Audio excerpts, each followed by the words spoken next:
Talk about adding insult to injury.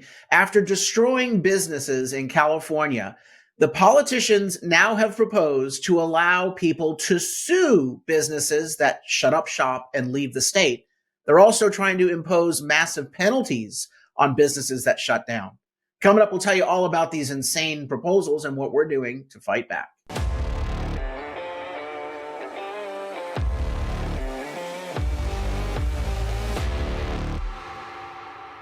I'm Carl DeMaio, chairman of Reform California, and we've covered on this podcast in detail the crazy anti-job, bad economic policies of California Democrat politicians at the state and local level that have literally made it impossible for small businesses to survive. We've seen so many businesses shut down and leave the state, taking their jobs and their tax revenues with them. The policies that the politicians have imposed continue to be doubled and tripled down upon. High taxes, costly regulations, and of course, a crime wave that victimizes these small businesses such that they say it's not safe or even financially sustainable for them to operate in California anymore. Now, what we're finding are that the politicians in Sacramento and locally in places like the Bay Area and LA and San Diego, instead of fixing their anti-job, anti-business, bad economic policies, they've decided to punish the victims. So if a business goes bankrupt or a business says, hey, I can't make it anymore in this city or in this state and I need to shut down, the politicians, they don't care about what led the business to shut down. They don't want to fix that problem. Instead, they want to say, nope, we're going to come after you. We're going to penalize you. We're going to punish you for making a decision to shut down. I mean, since when is it illegal for a business to say, hey, if you don't want my business in your community, if I can't make money, I'm just going to shut down? In California, they want to make that a bad thing. Here is San Francisco proposal would allow lawsuits over grocery store closures. Local liberal, progressive, Democrat San Francisco supervisor wants to enact a law that would require grocery stores, are you ready for this? To provide 6 months of notice before shutting a location. So a company would not have the ability to say, okay, let's not shut this location. Let's think about it. This would actually require that many businesses just decide, boom, let's get the hell out, because we don't know what's going to happen in 6 months. This would actually encourage businesses to shut down more rather than keeping their options open, knowing that, hey, if things get bad, we're not committed to keeping the store open. We could keep it open for a couple months and then decide what we want to do. But 6 months is a lot of financial losses for a business to have to bear. I guarantee you that businesses that are on the fence about leaving, they are going to leave before this law goes into effect. I guarantee you that that's what's going to happen just by this asshat, progressive liberal dumbass deciding that he wants to enact this law. There may be a number of grocery chains that will say, well, let's get out before this thing goes into effect.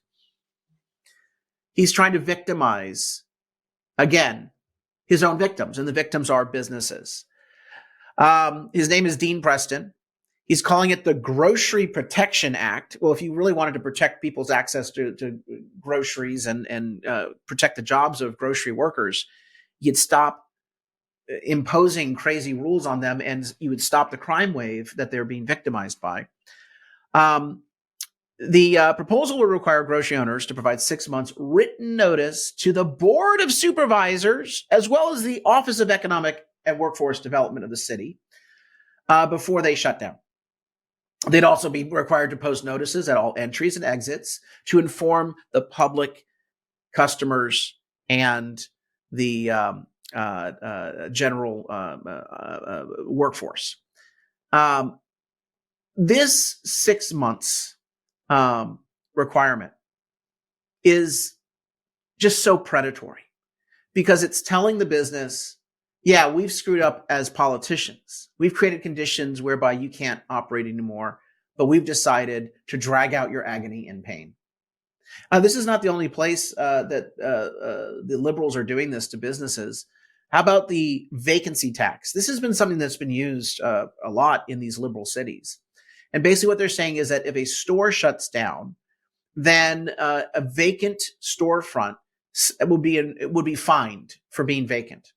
Instead of wanting good economic conditions whereby a business would want to stay, or that there would be a demand for businesses to stay at these locations, there's now going to be a vacancy tax. This is the latest city looking at this. Because, by the way, San Diego has it, San Francisco has it, Los Angeles has it. City of Davis wants a vacancy tax, and it would cost up to $6,000 a year to leave a storefront unoccupied.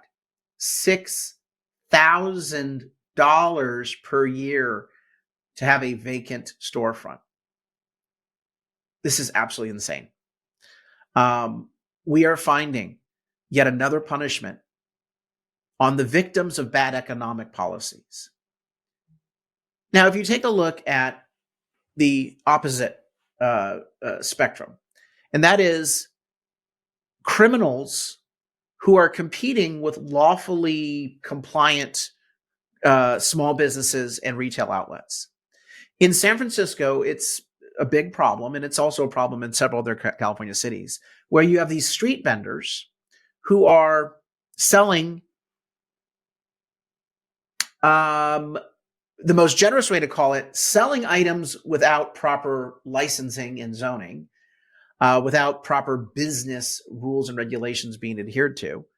That's the best way you could describe this. Unlawful vendors, street vendors, or worse, they're selling stolen products. So basically, you have all these street vendors that are not properly licensed. They shouldn't be there in the first place. They're not paying rent. They're just street vendors, which is, again, a nuisance, a public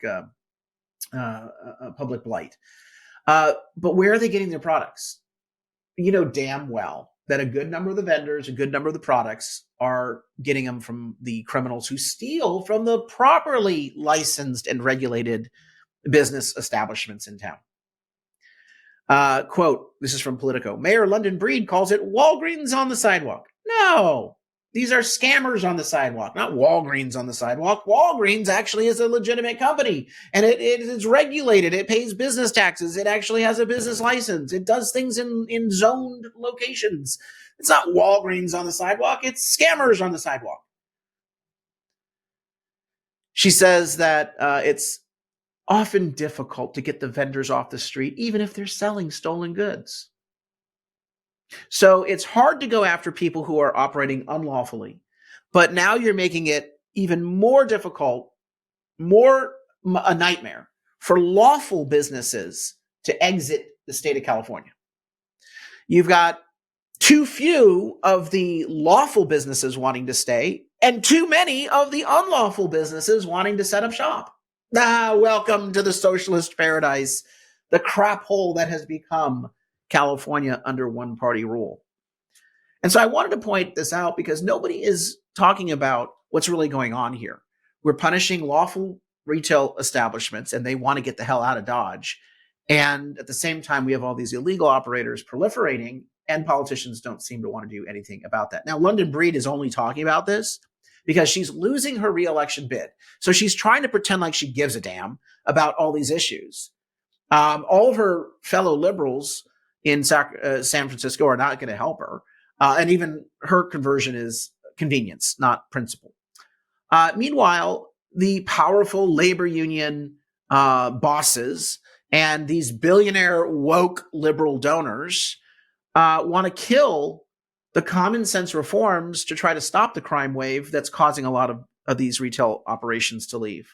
Here's from California Globe over the weekend. SEIU and wealthy donors trying to kill California's retail theft reform bills. Well, you know, the billionaires don't have to worry about the price of goods at Nordstrom. They probably have a private shopper that goes there. They don't have to worry about the smash and grabbers interrupting their shopping experience. These people are trying to fund opposition to a ballot measure that we at Reform California support, and that is a reform and a major repeal of Prop 47. This ballot measure, which we're collecting signatures on and we hope to get on the November ballot and passed in November, would give police and prosecutors back tools to arrest and punish criminals. It would change the retail theft laws of the state of California to restore some sanity and some enforcement. And yet we are being opposed in this fight by the labor union, SEIU, Service Employees International Union. Well, why do they want to stop criminals? Why do they want to stop, our efforts to stop criminals? Why do they want to promote crime? I bet you any money if you went to the SEIU members, they wouldn't know anything about what their powerful union bosses are doing with all their dues money. Your union, SEIU members, your union is taking your dues money out of your paycheck to facilitate criminal activity in your community. How happy are you about that? I understand that these woke, wealthy donors think that they're doing criminal justice reform. I'm so compassionate. I'm understanding. Everyone needs a second chance. Yeah, until they decide to rob you at your mansion. It's like the pig giving the knife to the butcher, these billionaires. So they are going to be opposing our effort in November to make crime illegal again in California. Your union dues and your billionaire donors. Speaking of November's election, it is going to be filled with TV ads, and yet another example of why California is key to who controls the House majority is this story in the LA Times this weekend. Democrats booked $27 million in ads in California congressional races. They've already booked $27 million in ads, and it's April of 2024.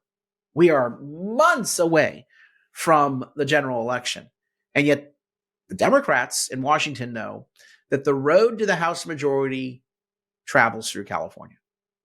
You know, people say California doesn't matter. It does matter when it comes to the House majority because the last majority was won by just 5 seats. Right now, that's a smaller number than 5 seats, but 5 seats was the majority flip in 2022's election. And 7 seats in California are held by Republicans that could have flipped to the other side. Those are what we call toss-up seats. And so that's why this $27 million in ads are coming into California, because Democrats know that the House majority is on the line in California. Your vote actually matters to national politics. That's why I keep telling people, stay and fight. Because if you love your country, we got to win seats in California. And there are seats to be won. At Reform California, we've got our voter guide, and we are targeting congressional seats, state legislative seats like state assembly, state senate, all the way down to city council and school board. And we need your help to do that. Chip in a contribution at reformcalifornia.org. Also, sign up online at that website so we can keep you updated on our campaigns.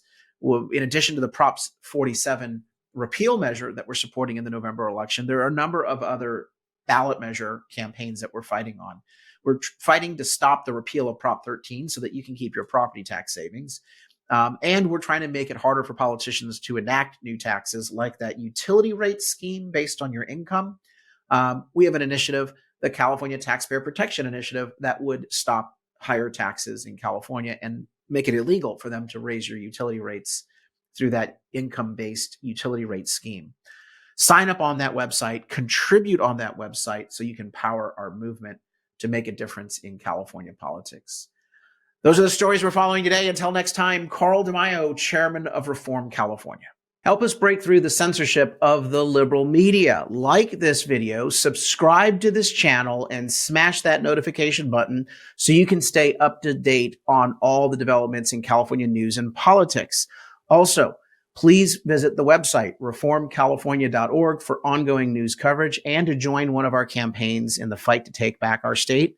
If you can, please sign up as a volunteer or chip in a contribution. This episode of Reform California with Carl DeMaio, paid for by Carl DeMaio for State Assembly 2024.